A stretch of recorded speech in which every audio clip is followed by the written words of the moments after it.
Il y en a plein qui font ça, et qui se persuadent qu'utiliser de la sorte, et que d'un point de vue santé, c'est miraculeux. D'autres le font, mais n'en parlent pas, parce que c'est délicat. Ou prétexte le fameux bon vieux remède de grand-mère, pour justifier cet acte et l'introduire, voire dans leurs parties intimes. L'ail, en suppositoire, fait partie des archives de beaucoup de personnes en recette de grand-mère, et employé de la sorte pourrait aider à évacuer les vers intestinaux, alias oxyure. Mais ces mêmes personnes qui te le recommandent oublient de te parler des sensations de brûlure, oublient de te parler des sensations de congestion, oublient de te parler des sensations d'irritation, voire ulcérantes pour la muqueuse anale. Ça veut dire que certains se lèvent un matin, se disent « Tiens, se mettre une gousse d'ail dans la rondelle, comme si c'était un jukebox, pourquoi pas ? S'insérer une gousse d'ail dans la région rectale, sous forme de suppositoire, et profiter d'éventuels bienfaits d'action anti-hémorroïdaire, c'est ça le projet. Ça a été le slogan d'un mec au pouvoir, ça a marché, on l'a élu 2 fois. L'ail, tout comme l'oignon vert ou la ciboulette, font partie de la famille des Aliacées, alias Liliacées, donc de la famille des légumes, et non des suppositoires. L'ail prévient de certains types de cancers, spécifiquement les cancers qui touchent le système digestif, comme le cancer du côlon ou de l'estomac. À défaut de l'utiliser en suppositoire, il y a une autre pratique qui se fait. C'est une gousse d'ail écrasée dans un peu d'huile, en massage local autour de l'anus. Chacun est libre de tenter ou d'expérimenter ce qu'il veut. Par contre, parlons d'infection.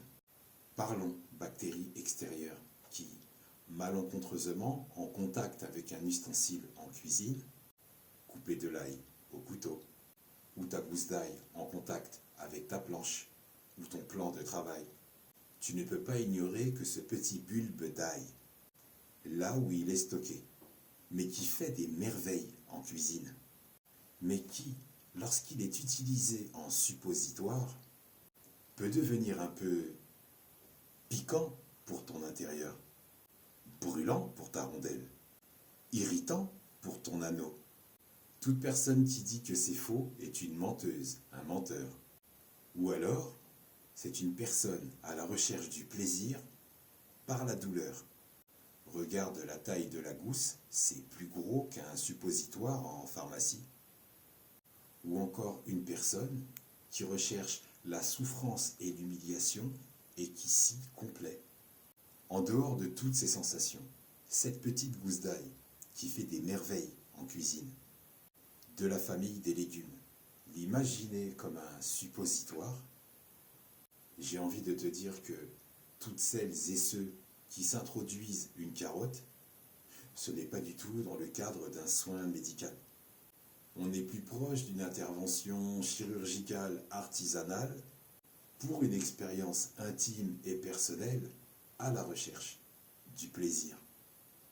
Cette gousse d'ail qui fait des merveilles en cuisine, si elle est infectée, couteau, planche, plan de travail, lieu de stockage, humidité, lumière, on pourrait dire que ça tourne au vinaigre. Ou à l'ail pourri, infecté par une bactérie extérieure, non visible à l'œil nu. Ça, c'est possible. Imagine une personne qui s'insère un suppositoire d'ail infecté. Et bien là, c'est la fête des bactéries. Ces organes pourraient vite se retrouver dans une sorte de battle royale, ou plutôt de Squid Game, où les bonnes bactéries essaient de sauver la mise, pendant que les méchantes bactéries prolifèrent et envahissent le territoire. Résultat, une grosse inflammation qui pourrait faire rougir d'envie un piment Moruga scorpion de Trinidad. Tu vois les fesses d'un babouin? C'est rien à côté, c'est les vacances, c'est Disney.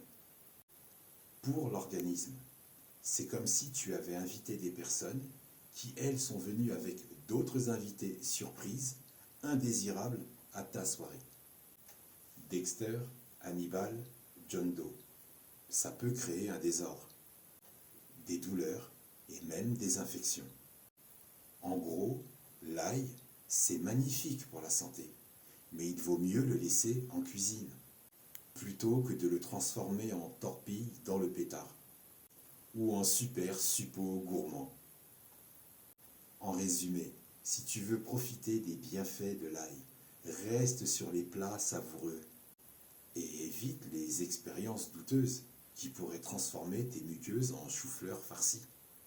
Ton corps te remerciera, tes organes aussi.